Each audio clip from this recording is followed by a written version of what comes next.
The Chicago Bears have now lost 3 in a row and now head on the road to face the Philadelphia Eagles. What is going on, y'all? Fox Sports Talk back at it with another video talking, of course, some NFL here to talk about the Bears. So if you're new to the channel, welcome.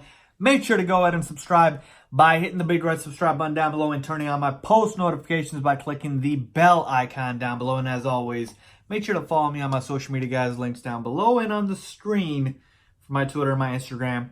I do obviously tweet a lot and post a lot, so go ahead and if you want to reach out to me, go ahead and do it on there. With that being said, here to give you guys my official preview and prediction for the Bears versus the Eagles. So as I mentioned, the Bears have now lost 3 in a row to the Raiders, the Saints, and the Chargers. And the Eagles are coming off an impressive win against the Buffalo Bills. The Bears are 3-4. The Eagles are 4-4. Okay, so let's break this game down from all angles. Let's break down what the Bears need to do to come out victorious finally, and let's see what happens. So I know the state of affairs in Chicago right now are very depressing because of the Bears' downward spiral, it seems like, with 3 straight losses, and of course the quarterback play being very, very poor, and the head coach with this play calling having that being very, very poor, and now we lose another game on a missed field goal. Just chalk it up, right? Just when it rains, it pours, folks, and that's what it feels like right now for all Bears fans. But again, the sun still rises up every single day, and we have to move on. And so let us do that and talk about, of course, the game with the Bears and the Eagles. So as I mentioned, let me go through a few numbers before I get into my full analysis. Okay, the Bears are now 3-4. Eagles are 4-4, okay? The Bears are not favored in this game for the first time all season, meaning this is the first game in the entire season the Bears are not favored to win by Vegas. The Eagles are actually favored to win this game by 5. It's a 43.5 total, which is decent, not too low, but a little on the lower side. And that's pretty much it with the numbers, okay? So now let's get into the nitty-gritty of the analysis and the plan of attack for the Chicago Bears. So you guys, if you have been following my channel for a while now and with the previews, you guys know that I've been harping for the Bears to run the ball for like the last 4 or 5 weeks. It's been a while now. And finally, Matt Nagy listened to me and he ran the ball with David Montgomery 27 times and it worked out. They got 135 rushing yards from David Montgomery, including a 55-yard run. And we all know the run game was the best part about the game versus the Chargers. I mean, we know the run game was not the reason we lost. Actually, if anything, we should have ran the ball more. Now, having said that, you guys might think that it's weird that I'm saying this is not a running game for the Bears, meaning it's not the game to run the ball. And the only reason I say that is because you have to study your opponent and take a look at what the opponent does well and does not do well. And the Eagles are a dominant run defense, okay? If you take a look at the numbers, they're 21st against the pass, but 8th against the rush. They stop runners, folks. They shut down Aaron Jones when they played the Packers. They shut down Dalvin Cook when they played the Vikings. Now, I know Ezekiel Elliott popped off against them. He still had about 111 rush yards. But again, we're talking about a top 2, arguably the best running back in all of football. Okay, so if we're taking a look at, David Montgomery, and I like David Montgomery a lot, this isn't a running game. This isn't, okay? The Eagles are a clear pass funnel. You can go ahead and attack the weakness of this defense, which is the secondary, which is what the Bears should do in this game. So that is the biggest thing here for the Chicago Bears. Now, again, does this mean we don't run the ball at all? No, okay? And this is so annoying because I have to keep harping on this every single week. Is just because I say run the ball, that doesn't mean take away any semblance of a passing game. Conversely, if I say pass the ball, that doesn't mean take away all semblance of a run game. We saw Ezekiel Elliott get loose. I know he's obviously the best back in the world, but sometimes you find teams that have cracks. So maybe you do run the ball here and there, but for the most part, I'm expecting the Eagles to stop it because they've been good at stopping the run.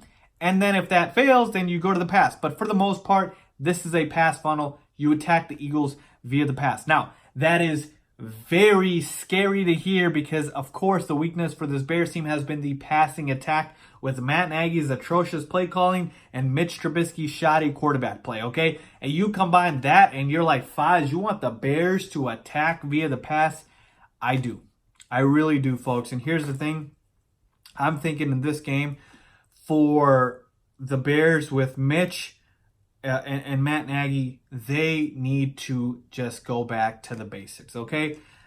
The trickery has not been working. The cleverness has not been working. I'm not against it, but it just hasn't been working for whatever reason. Maybe other teams have figured out Matt Nagy. They've got a year of tape on him, but anytime he comes out with any of these, cute plays, Cordero Patterson, running play or like an end around or a sweep or something that is, outside of the norm, the teams always sniff it out. The Chargers literally sniffed out every single play like that, okay? And I just want the Bears to go back to the basics. What does that mean? You go back and, you try to make things very simple, a lot of shallow crosses, maybe a lot of slant passes. Let the receivers for the Bears, who are actually very underrated in Anthony Miller, Allen Robinson, Taylor Gabriel, let them create yards after the catch. Taylor Gabriel is a burner. Once he gets past you, you're not catching up to him. Anthony Miller is very underrated in terms of his route running. Allen Robinson, do I need to say more? He's a stud. So give them short passes. Let them create yards after the catch. That'll give the receivers confidence. That'll give Mitch confidence. I don't want 7-step drops and, Mitch is back there and we're compromising the offensive line because we know they're not very good and we're going to let Mitch take a sack. No, keep it simple, okay? Attack via the pass, but it doesn't always have to be the long game. Now, I will say this.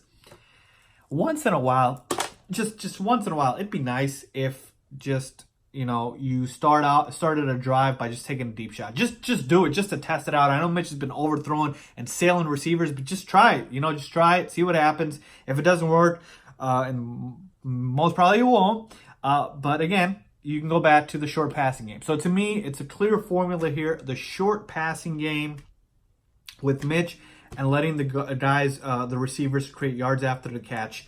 Maybe finally get Trey Burton involved. We're paying him for a reason. He hasn't shown up all year. Okay, we haven't had a semblance of a stable tight end this entire season. And then as for David Montgomery, like I said, I would still like the Bears to run the ball, sporadically here and there. I'm just saying, if the Bears do try to rush 27 times, I don't think David Montgomery gets 135 rush yards against this run defense. Okay, not saying don't try it, but I don't think it's going to happen. So for the most part, attack this team via the pass. That is what you have to do. And the second thing is, of course, try to contain their quarterback, Carson Wentz. Carson Wentz, I know a lot of people haven't paid attention. 14 touchdowns, 4 interceptions, about 1,800 passing yards, and a 94 passer rating. He's been pretty good, and his numbers would be a lot better if his receivers did not drop balls everywhere. Nelson Aguilar has dropped at least 3 to 4 balls this year. Alshon Jeffrey probably has a couple drops. You have Zach Ertz maybe who's got a couple drops. Their receivers have dropped a lot of balls. As far as Deshaun Jackson, I don't know if he's going to play this week. He's a big weapon. He opens up that entire offense in terms of the passing game because he can take the top off of the Bears defense. And we know the Bears defense has not been very good the past couple of weeks. So I hope Deshaun Jackson doesn't play for the Bears' sake. But if he does, that's another weapon for them. So get pressure on Carson Wentz. I know with Carson Wentz, if you, make sure that he feels you with the pass rush, he's going to be a little bit less hesitant to obviously feel comfortable, and that is what the Bears have to do. So basically 2 keys this week, not 3, not 4. Keep it simple.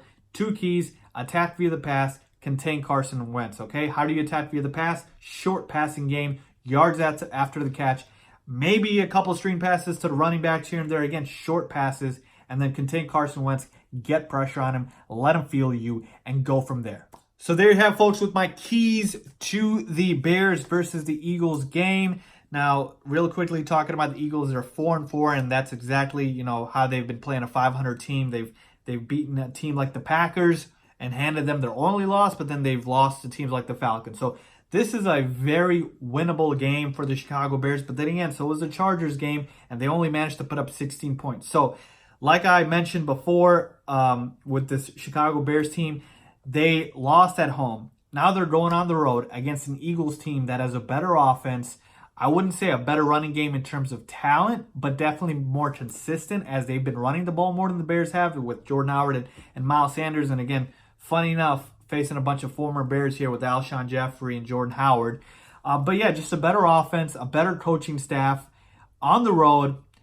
It's going to be very difficult for me to pick the Bears to win this game. I don't think I can do it, and certainly haven't shown me much in the last 3 weeks for me to pick them. So I'm going to pick the Eagles to win this game, folks, on the road for the Chicago Bears. I'm going to pick the Eagles to win this game 27-23. So I do think the Bears put up a fight.